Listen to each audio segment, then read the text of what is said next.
This is Morgan Freeman, and you are listening to one of the most important podcasts ever made in the history of podcasting, the Pocket Party Podcast with my good friend, Darren Carter. Pocket Party Podcast. It's my favorite podcast. The Pocket Party Podcast. It's my favorite. All right, calling Jimmy Brogan.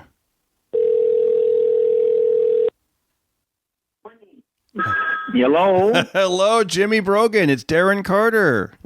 Darren, how are you? I'm great. I like that as you picked up the phone, I still heard the ringing, like coming from around the kitchen or wherever you're at right now. Well, the joys of a landline. Yeah. Yep.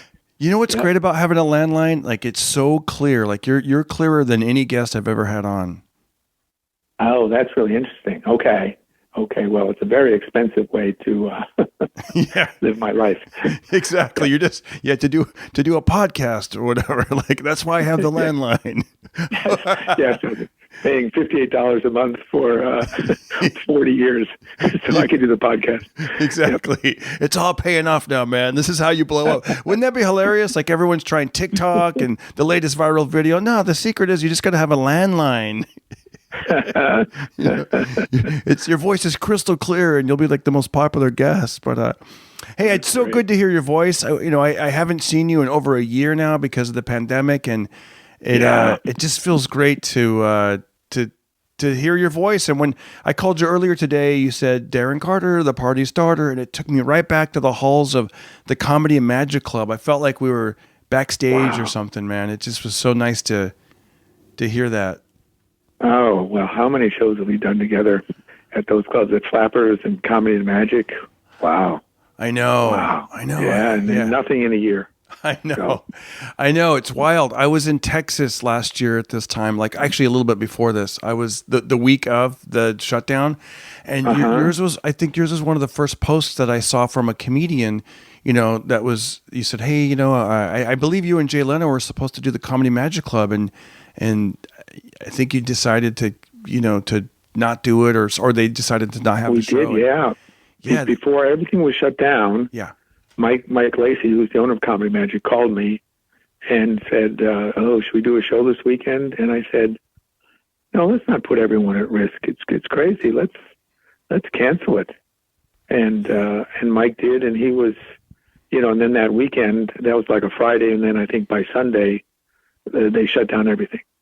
So he was a little bit ahead. You're exactly right. Yep. Yeah, it was wild, right? That was like a good, man, if you guys are gamblers, that's a good way to, you would have won that one. Cause I remember seeing that, and I was in Texas going, oh man, what's happening in LA? And then the next night it would be like, I don't remember the exact order, but it'd be like the Comedy Store. And then, and then Sunday it would be like the Laugh At. I'm like, wow, things are really not going to be, but, it's interesting, what people are doing with their time and what we've discovered. And I mean, this has really been, a time in our lives that nothing's like this has happened. And I was so pleased to see that you and Matthew Wolfharth, you guys partnered up and wrote a book. Yep. That's amazing. Please, I don't want to mess up the name of the book. Can you please say the title of it? It's 79 Reasons You Might Be a Lifelong Bachelor. It's really 79 jokes that we wrote about our bachelor lives that we were comparing notes on when we would talk every once in a while. And one day I was making spaghetti, and I was breaking the noodles in half to fit them into the pot. Mm-hmm. And I thought, boy, only a bachelor would live like this. Yeah. You start that's awesome. And did you kind of jot that down? Like, this is an interesting thing that only a bachelor would do. And then I thought, and then I was vacuuming the entire living room with a dustbuster. And I thought, only a bachelor would live like this. No woman would live. Yeah, these are and these are the things too. Like if I tried doing some of those things in front of my wife, she'd be like, "What are you doing, Darren?" Darren, come on, just do it the right way, But if you're by yourself, you're like, So they're exactly right. And then Matt My friend Matt is a newly minted bachelor. Got out of a long time relationship, and so we would laugh about the stupid stuff we were doing as bachelors. So. By the way, he's great. I've known him since my early days of stand-up. I met him in an open mic in the Bay Area at a place called the 94th Aero Squadron, and it was near the San Jose airport. Yeah, and I've known him through many names. I'm sure you have too. Like I know him when I first met him, he was Brian Matthews, and then because I think his real name is Matthew Wolfarth, and then then he went by when he moved to LA in the 90s. He did you know him when he went by the name Buzz Nutley? That's what I knew him initially as, and didn't realize that was not his real name. Buzz Nutley. So I still call him Buzz occasionally, just because it's so ingrained from. I know. It was 10 years of friendship before I knew his real name. I thought that was great because like especially when I saw you guys were like friends and I'm like, that's awesome because. Brian, well, see, I know him as Brian because I first met him. Mm-hmm. Brian, Buzz, Matthew, he was a guy who was, even back in the day was like writing, jokes for Yakov Smirnoff. He had like, I don't know how many, like 13 screenplays. Like this is way back in the day. And he's just a guy who's, I don't know if he has ADD or ADHD, but his mind is always like thinking about the next project, the next song he's going to write, the next poem, the next. Yeah, he's always thinking this. As you know, it's like so. I'm like very prolific, and the first time I met him was through Yakov. We wrote together on Yakov's Broadway show. And that's where I first met him, and we've been friends ever since. That was like 2003, maybe, something like that. Wow. You said something interesting about Yakov Smirnoff once. I know, for people who don't know, he has, I don't know if he still does, but he had like this big theater in Branson, Missouri. He would do these shows. And I was shocked when I first heard that I thought the shows would be like, like typically comedy club hours. Like, the shows are at 7 p.m. and 9 p.m. tonight or 8 o'clock at night. But tell the audience what you told me. Do you remember the times of his shows? I did. Yeah, actually, I went to Branson, a number of weeks to work on the Broadway show with him, and the shows were 9 a.m. and 1 p.m. Wow! And I walked into the theater, and it was like 1,000-seat theater, and it was packed at 9 in the morning. There were buses lined up outside. It was part of a tour. If you came to Branson, you would go to Yakov's. You'd have breakfast and then Yakov's show at 9 a.m. And then they would take you to the outlet malls and then lunch. So Yakov did great there, packing that theater twice a day, morning and afternoon. That's awesome. I've been there a few times, not to the theater, but there was a club for a while. It was along the river, and the guy, he had a marketing strategy. He's like, I want to have a club for people, like under 40 or under 50 or whatever it was. He goes to, some entertainment that's a little different than because when I was there was this group called the Baldingers I don't know what it was. Yeah. Basically, their billboard was they take their false teeth out and look real wacky, and it's like I think the nickname they call it Christian Vegas or whatever, like the Branson. But he goes, I want it to be for the employees and people that work at these venues, and sadly it only stayed open for maybe 2 years. But I really enjoyed every time I was in Branson. I like the maybe because I went to the right time of year, but it just seemed nice, and the guy took us fishing, and it just was laid back, and I remember just feeling like you're almost like on a hee-haw set, kind of, well, I enjoyed it too, yeah. And the group you mentioned, I don't know if we're right about the name, the Baldingers, whatever it is. Yeah. That was one of the original theaters that opened in Branson that started the whole really? Entertainment cycle there. So, yeah. The Bald Knobbers. I think they're called the Bald Knobbers. Oh, that sounds right. Yes. But yeah, that started the whole thing. That and one other thing, because it was originally when they dammed up a couple rivers and it became a fishing place interesting. that you'd go to, and then kind of vacation, and then we'll put entertainment up in theaters, and now it's like going kind of like Vegas without the gambling there. Yeah, I remember the reason I remember that bald number. Shout out to them. I have no idea what their act is like, but I just remember that at the time the club owner kept using them as a reference. Like, in this club, it ain't going to be no bald number type audience. We're going to have like the bald number thing. I mean, they got their audience, but we're going to be a completely different audience in the bald numbers. And then, 2 years later, he's like, okay, I'm going back to California. Well, what Yakov learned is you have to build up an audience there. I think David Brenner went there for maybe 6 months there in the early 2000s, and wasn't patient enough to get on the bus tours. That was the secret for Yakov, was to get be part of the package when people come in, so you've got a built-in audience every day. Yeah, and that takes a year or two to get on that list.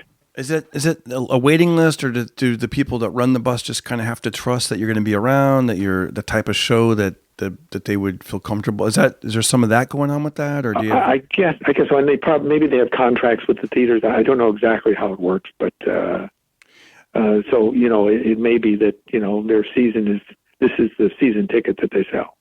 I remember shortly after you told me that So my wife, she grew up on a farm near Fresno, and that's where I'm calling you from today. I'm up near Fresno, and one of her parents' friends, of another farmer, came and had coffee with us right around that same time you told me that. And he's like, "You're a comedian." He's like, "We saw Yakov Smirnoff," and he described exactly what you said. He goes, "It was in the morning, and then we had breakfast." And I was like, "Wow, I heard about this," and it got the wheels turning in my mind. I'm like, "That's interesting. Like, you don't have to do comedy at night, or you don't have to do it."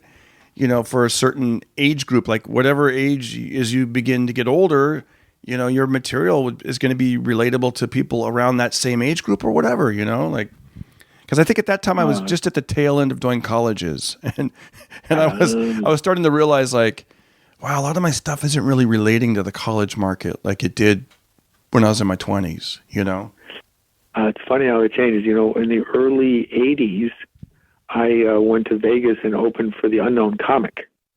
Nice. For 2 weeks, 2 shows a night. So we did 28 shows, and I thought, I can't relate to these people. They're older, and it's not working. It's not a comedy club, But now when I go to Vegas, it's people are my age. Yeah. So it's completely changed. It's funny. It's great when you can adapt, and isn't it great when you the idea of just relating to the audience? Like, sometimes I'll still, like, I won't get in my head about that. Like, I'll be in Hollywood, especially Hollywood. Hollywood tends to be, more people that are single, more people that are young, or more people that are trying to cling on to like the bedazzled jeans and the whole, you know what I mean? So I'll still throw in, they may be like, older than me, but they're still like, "Hey man, I'm hip and I get a, whatever, but I still, especially Hollywood, I notice this, like, but I'll still do, like, if I follow a really dirty comic, I don't mind, like, bringing the audience into my world, talking about playing hide and seek with my son, or just more of like those wholesome images that I already know are going to be funny, but as before, I would be nervous about that. Like, how can I follow that kind of material with my? And I'd be like, no, just do it. And actually, the audience, they kind of appreciate it because it's different than what they just saw. They can appreciate both. In other words, like, you know what I mean? Exactly. And I had this discussion with Seinfeld.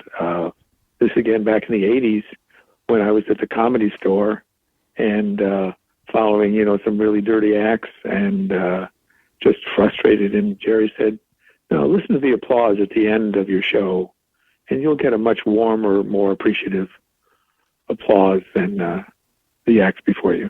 Oh, interesting. I went, that's an interesting way to look at it. So exactly what you said. Yep. It really is.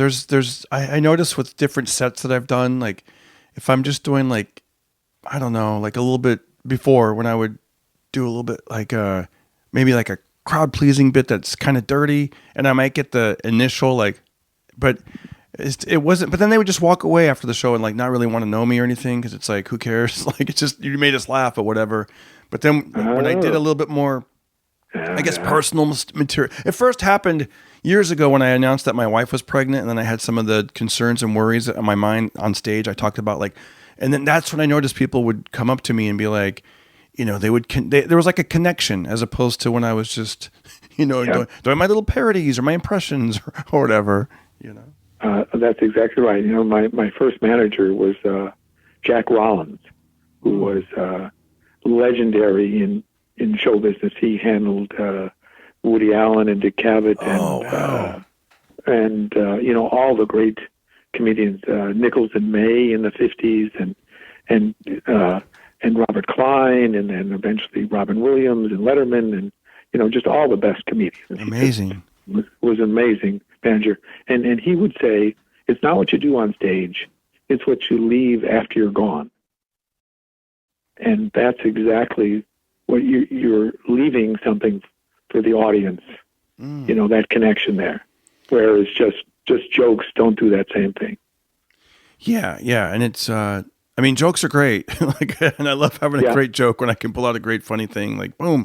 But that's interesting. I would love to get advice from a manager like what you said, Jack Rollins.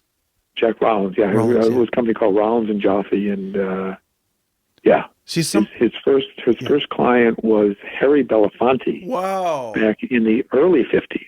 Wow. And if you can imagine America in the early 50s, man, where he took a calypso singer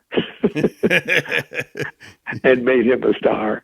Just unimaginable, that Harry Belafonte became a star, thanks to Jack. And then Nichols and May put them on Broadway, and on and on with his clients. Do you happen to remember any more, just off the top of your head, like things that he'd said or something you'd learned? Like, well, I know that he passed away just a few years ago, at like 100. I mean, he lived a long time, and he had his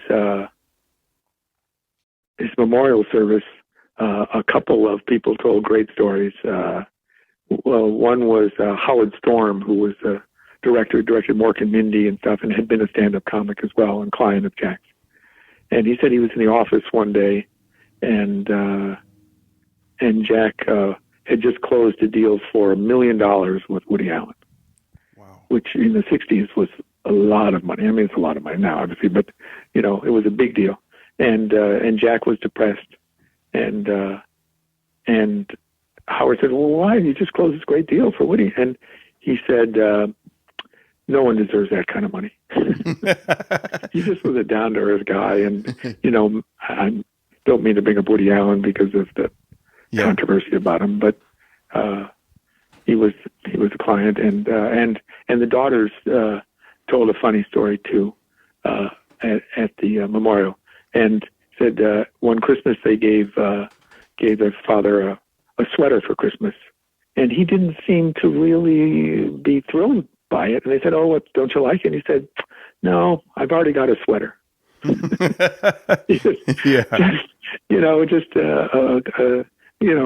kind of a simple, not simple man, but a man who had good values and a great guy. And I was one of his last clients before he retired. I love that. That reminds me of my father-in-law, who was born in 1920, and sadly passed away. But he was just great, and I just love hearing his some of the things he'd say. Like, I remember one time I asked him, I said, "Have you ever thought of getting like a big mansion?" And he's like, "Why? You only sleep in one room." Things like that. He'd say little things like that. I remember one time he asked me, I used to love just, I wish I would have filmed some of this stuff. I filmed some of it, but I wish I would have filmed a lot more. Like, just to hearing his perspective, I'd say, I remember one time I asked him, like how much he paid for a hair. No, we started talking about haircuts. And I think I go, because he would pay, it was like a really low number. I mean, you got to imagine like farmer near Fresno probably knows the people, and here's what I think. I want to say it was something like $6, but then he'd bring him a big box of like fruit, like from the farm. So it's like here's like the haircuts were $6, but then on top of it they're getting a big box of plums and peaches and that kind of thing, right? So they would always do that. It was just, I mean, the best honey you've ever like tasted. It was just from the farm. So I remember he goes, how much do you pay? And I go, it's $17 plus tip. And he looked at me and he goes, "Boy, they sure saw you coming." He always made me feel good. Like I remember one time I told him how much I made after, selling merchandise after the show. And he's like, "Why'd you take the people for their money?" And I took him to Alaska. I got to take him to Alaska. And when I was, like I said, back in, this is like 1998. And he told the cab driver, he was real proud of me. It was really interesting. He was like, I saw him really light up. The cab driver said, "So what brings you guys here?" And I think I mentioned comedy show or something. And he kept referring to me. Me being his son-in-law. He goes, "He's like Bob Hope. He's like Bob Hope." I was like, "Yeah, I'm like Bob Hope." Like, it was pretty cool. But yeah. Well, my mother hated Bob Hope. Did she? Really? There's one person in the world, yeah. Well, she saw him during World War II. He would do his radio show from military bases and stuff. Yeah. And she saw him out here in California at a military base with my dad. And he told an off-color joke. Oh. And she was so afraid for the soldiers, going off to war the next day with his sin on their soul from hearing this off-color joke. Yeah. She never wanted us to watch Bob Hope when he was on TV. Oh, that's funny. I was reading this book. I think it's by Cliff Nestoroff. I forget the name of it. But anyways, it talks about the history of comedy. How do you like the show so far? Pretty good, right? By the way, here I am acting with John Travolta in the movie Be Cool. Check it out. If you like the show and you want to show your support, every little bit helps. Go to DarrenCarter.com. I'm on PayPal or Venmo at Darren Carter Comic on Venmo. Also, I'm available on Cameo and also Jemmy. All right, let's get back into the show. And one of the things it said a lot of and maybe you would attest to this, you probably met some of these guys. It said that, back in the day, like the 40s, 50s, 60s, like a lot of the comedians, they were very clean on stage, but then off stage, they'd use colorful, foul language. But on stage, they wanted to have like a clean act. And then apparently if there was like this whole, have you heard of that kind of thing? Oh, I assumed from, like the Friars roasts where you'd see these comedians from TV and then you'd hear the filthy stuff they did at the Friars roast. You go, oh, I guess there's a different side. Or maybe I got the years wrong. Maybe it was earlier. Maybe it was like 30s and 40s. And they talked about how like Working Blue, like one of the theories of Working Blue is you get like a fine or something, like if the theater was using foul language and they got like a blue ticket or something, so they're like, "I don't work blue," or I wish I read the book like right now before the phone, because I read this about 10 months ago and I'm like, "Darren, you got it all wrong." But it was something like that. Yeah. That sounds right. I think you had to have a cabaret card. Yes. When Lenny Bruce was coming up, maybe. And they could take away your cabaret card if you worked dirty. So you couldn't work in the clubs in that city or that state. And even when I was starting in the 70s, if you worked dirty, you were pretty much limited to, small clubs. You couldn't get on TV. You really were limiting your career a lot if you worked dirty. Do you think with... let me ask you this. Like, well, first of all, have you done any types of shows in this last year, like parking lots, internet? I haven't done a single show, no. But I'll tell you the odd thing about this whole pandemic, COVID staying home thing is my life hasn't changed one bit.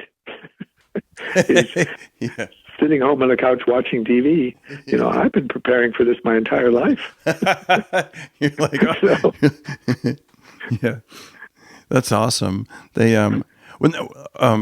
I've done a few different things, and I'm wondering, somebody asked me, and I'll ask you this, how do you see the comedy scene, comedy clubs, like how do you see that happening? Like what do you think the some of the positives will happen? You think maybe 6 months, a year and a half down the road, or however long it's going to take?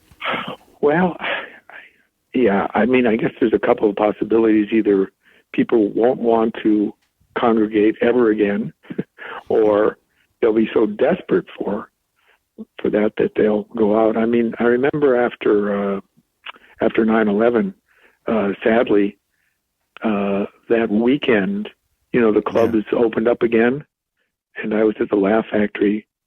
The people wanted to laugh so much. It was the most explosive laughter I've ever felt on stage. Wow.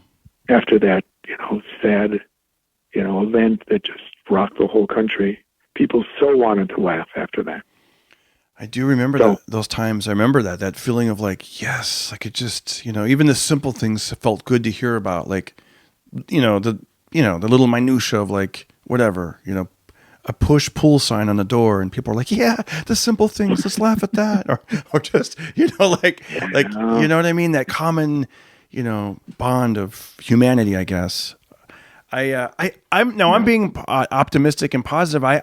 I'm thinking people are discovering and learning new things as far as like how to promote shows and do. So I think that comedy will expand, like not only in comedy, I'm hoping, and I think it will, not only in comedy clubs, but like, I've done a few of these Zoom shows, and it's great because, the first one was not great. I'll be honest. The first one was terrible, and I thought I'd never do it again. But the last 3 have been great, and I'll tell you, you could do crowd work, and you believe it or not. I mean, you do have to have.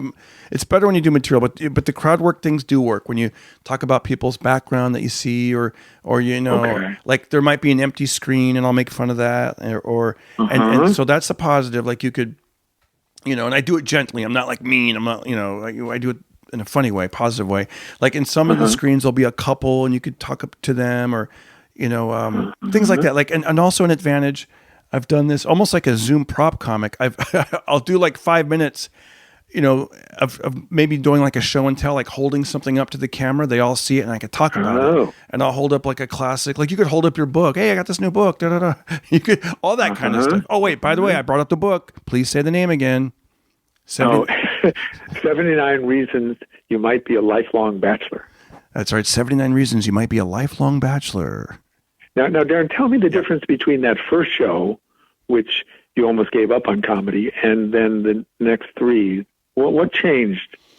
Okay, it was early on in the pandemic.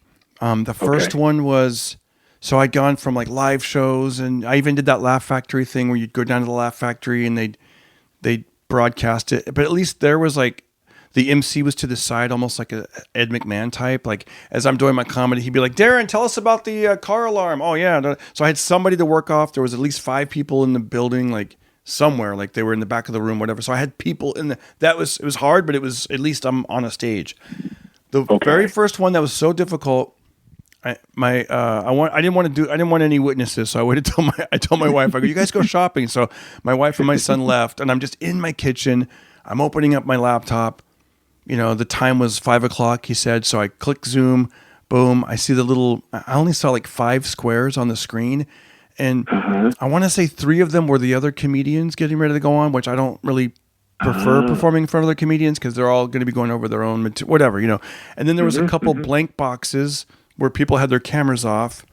I do specifically remember one, the camera was on, but then the comic probably felt self-conscious. So they walked out of view of the camera. So now I'm just staring at an empty couch. So that was weird. Okay. But just to give you the vibe, I think maybe people's mics, I expected there to be a lot more people than there were. Because it was, the guy that booked me, I'm glad he booked me. Thank you. If you're listening to this, thank you for booking me. But it was to do something for healthcare workers. And I'm like, oh, it's a good cause. And I really only saw one person, and it was a 16-year-old eating cereal. And he was like, eating cereal, Jimmy. And he's like, and I'm talking about, hey, so my wife, we sleep in the same bed, but don't you wish to, whatever. And then his mom came from behind him. I assume it was his mom. And she's like, she had her glasses on the end of her nose, like her reading glasses. She's like, what you watching? And I'm just like, oh my gosh, this is weird. And I'm just doing my comedy, and I went blank, and I brought it up again, and when I say blank, I probably blanked for like 2 seconds, but then it jumped to my next topic, and then I was like, all right guys, that's my time, thank you. And then I just closed the lid of my laptop and felt like, what the heck was that? That was just ugh. So time went by. I figured I did a couple parking lot shows. I kind of figured, okay, I can't compare in my mind to like how things were, so then the next 3 shows that, here's one of the cool factors that made it better. The promoter Venmo'd me the money a day before, so I got paid in full the day before. You're like, oh, this is legit. This promoter, I think, has kind of an audience that like follows all of their shows. So there's always people. They've been trained. They know how to. They have a host. They have like a host, like, hey, everybody, our next comedian, blah blah blah, and here they are. And then so there's that. And then I learned how to do the thing with holding stuff up to the camera. I only do that for about 5 minutes in the beginning, but it's just something to let them know, like, I'm not a robot who's memorized his stuff. But then, so I think that in the future, I think there'll be some of these type of shows still existing because, I know a guy that's a DJ, and he said, hey, would you want to do like 10 minutes? I'll pay you. I'll Venmo you the money. And he goes, I want to do my music mixes, but I want to give my audience like an extra added, entertainment. So I think he hired like a couple comedians to pop in, do 10-minute sets. And I also believe in shorter is better. Like I've done 15 minutes and I went a little over. I think I ended up doing 17. I think that's about the amount of time I feel, it's otherwise, I don't know. It's a little bit, I mean, I could be wrong. Maybe I'm just not that, maybe they'll listen to an hour of somebody else, but I just felt for me personally, 15 was like the right amount of time. Yeah, that sounds right to me too. Yeah. Where they're excited, and then you're funny, you tell them your stories, and you leave with something, and then you're like, all right, that's it, you guys have a great day. And I don't want to, because then their mind starts to wander. And plus, they're already in their own home, so it's very easy for them to slyly start checking their messages or, like you don't want that happening. Or get more cereal. Yeah, exactly. Get more cereal. See what that prize was. I wonder what the prize was in that box. I've done some, and I think maybe some of these backyard shows will be a thing that could happen as well. Like where people have. I did one on the farm. I did one, not our farm, but another one, and it was spaced out. They have everybody outdoors. There was the guy actually like hired like they had the I don't know, like the porta potties. They had sound and lights. They had a tiki torch, or what do you call it, like a bar, tiki bar. They had a bartender. So it was like a real event that was outdoors. They sold tickets. The guy didn't want it to get too crazy, so he only made sure, he's like, let's just have 55 tickets max. We'll have all the tables spaced out. You're outdoors. That was a cool thing because it was, it was on private property and it was nice. And I don't know, like that could be another thing. I think that will, but I mean, those types of things happened before, but I just think people, they'll realize like it was easier than they imagined, to put on. It's funny because I've always turned down outdoor shows because the laughter just dissipates up into the air and stuff. It's much better in a club where it's contained and the laughter's bouncing off the ceiling and the walls and stuff, like at the Ice House. There's the sound is just great. Where outdoors it just disappears. Absolutely, but it's so much better than nothing.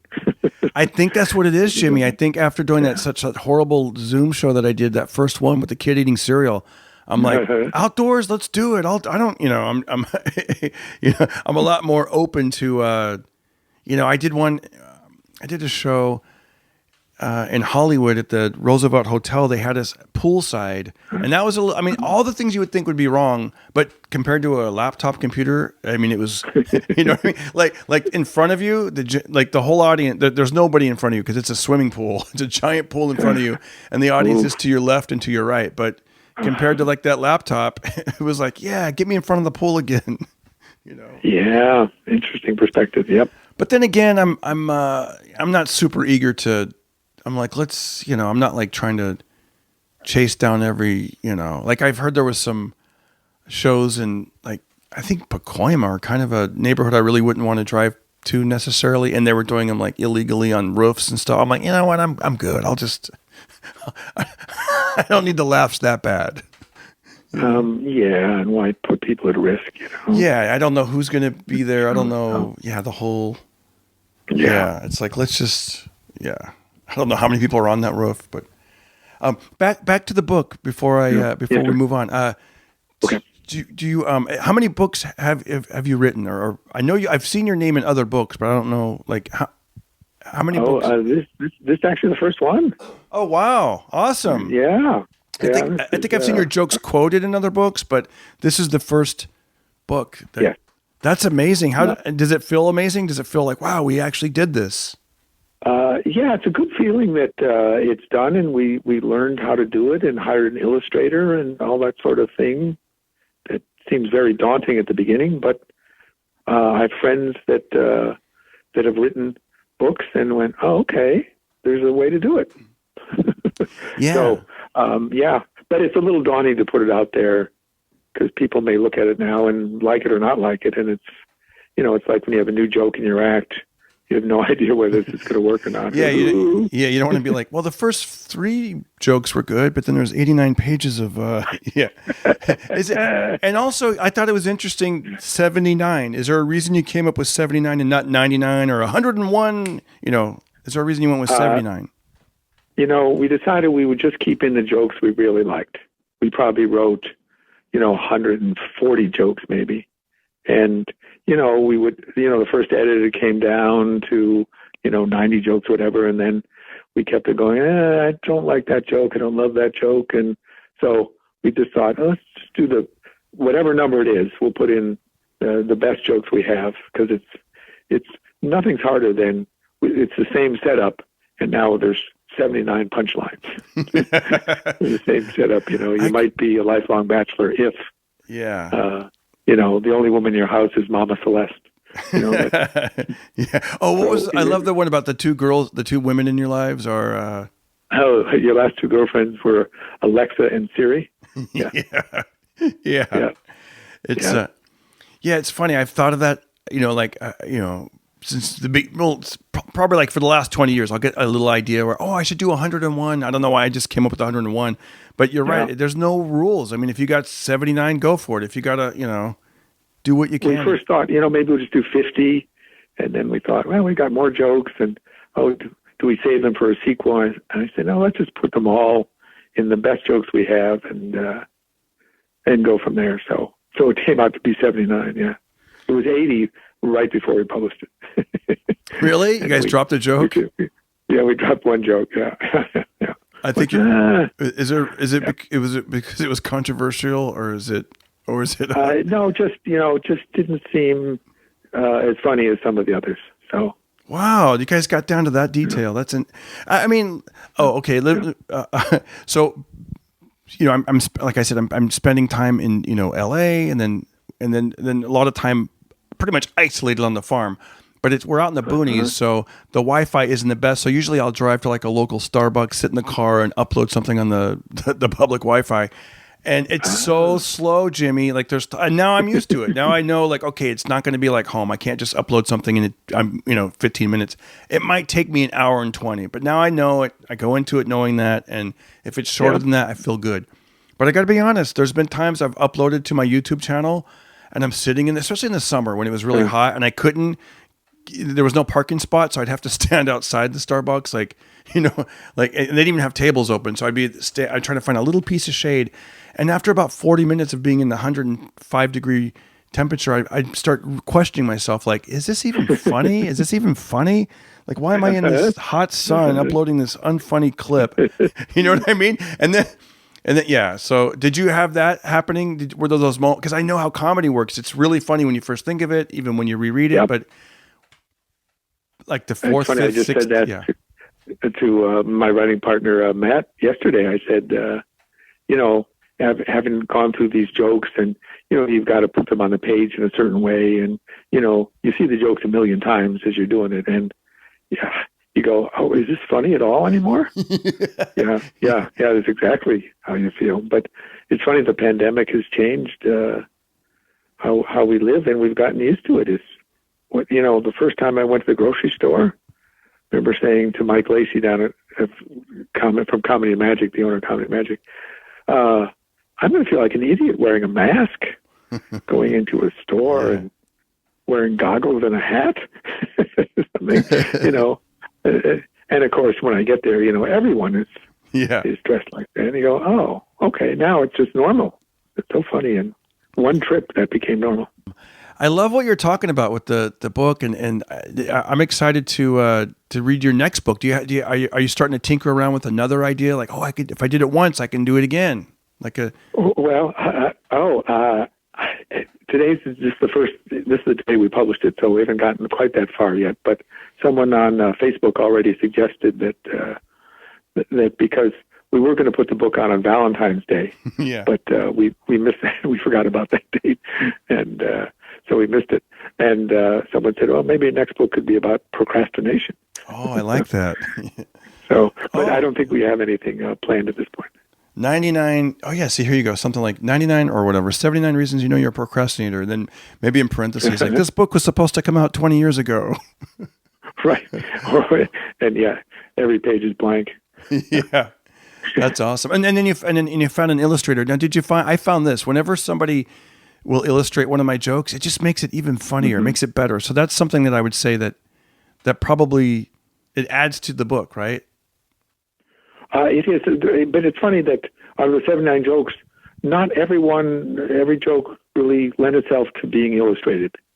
So we ended up with, there's maybe 8 illustrations in the book. There's not a lot, just because the jokes just didn't lend themselves. Right. It didn't add anything to the joke. Yeah. In our case. So that's interesting. But Jimmy, in closing, first of all, I want to say big thank you for coming on to the podcast.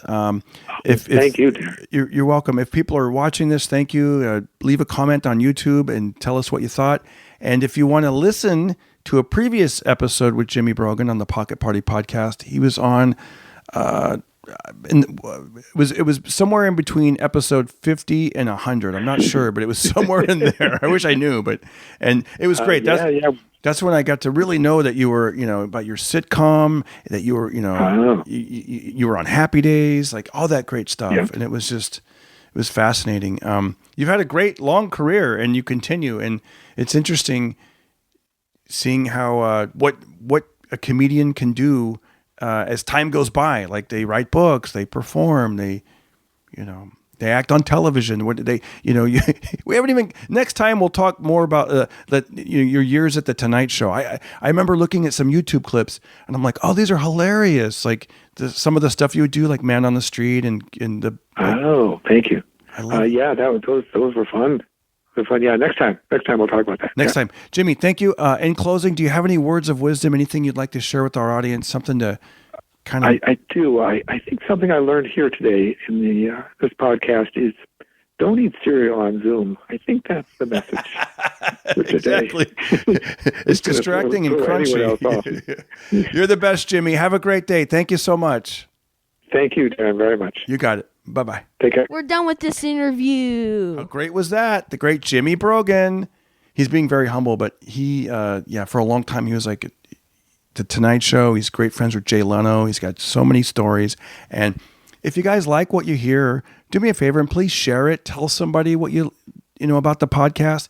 If you're on iTunes, give it 5 stars and a review. If you're on Spotify, make sure you hit subscription so you get those notifications. And as usual, thank you guys again for listening to the Pocket Party podcast. DarrenCarter.com. Have a PayPal button. I'm also on Venmo at Darren Carter. All right, now, don't hurt nobody. Be careful. Everybody listen to Darren Carter. We all know he's the party starter. So if you want to listen to a podcast for free, then listen to the Pocket Party.